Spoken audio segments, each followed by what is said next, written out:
Julien entre dans la salle. Son costume était simple, son pas légèrement hésitant. Il sentit les regards peser sur lui, mais lorsqu'il aperçut Camille seule, quelque chose en lui l'emporta sur la peur. Il ignora les murmures, les jugements silencieux, les sourires en coin. Il s'approcha, tendit la main et dit simplement « Voudrais-tu danser avec moi ?» La salle se figea. Camille hésita une seconde, puis un sourire naquit sur son visage, un sourire qu'elle n'avait plus offert depuis longtemps. À cet instant, elle n'était ni héritière, ni jeune femme diminuée aux yeux des autres.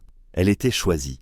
La musique reprit doucement. Julien guida le fauteuil avec délicatesse, l'accompagnant au rythme de la chanson. Camille suivait le mouvement avec son buste, avec ses mains, avec son regard. Leur danse n'avait rien d'extraordinaire. Elle était simple, sincère, profondément humaine. Peu à peu, les conversations cessèrent. Certains invités observaient en silence. D'autres sentaient leurs yeux se remplir de larmes sans vraiment comprendre pourquoi. Quand la musique s'arrêta, la salle entière se leva. Les applaudissements résonnaient sous les lustres, longs et vibrants. Mais Camille n'entendait plus rien. Elle cherchait un seul regard. Au fond de la salle, son père était debout. L'homme que rien n'impressionnait. L'homme qui contrôlait des entreprises, des contrats, des marchés entiers. Et pourtant, ses mains tremblaient. Pour la première fois, il ne voyait ni un fauteuil, ni une fragilité à protéger, ni une image à préserver. Il voyait sa fille, pas brisée, pas diminuée, vivante. Ses yeux se remplirent de larmes qu'il n'avait jamais laissé couler, pas même le jour de l'accident. Il comprit alors ce qu'il n'avait jamais su offrir.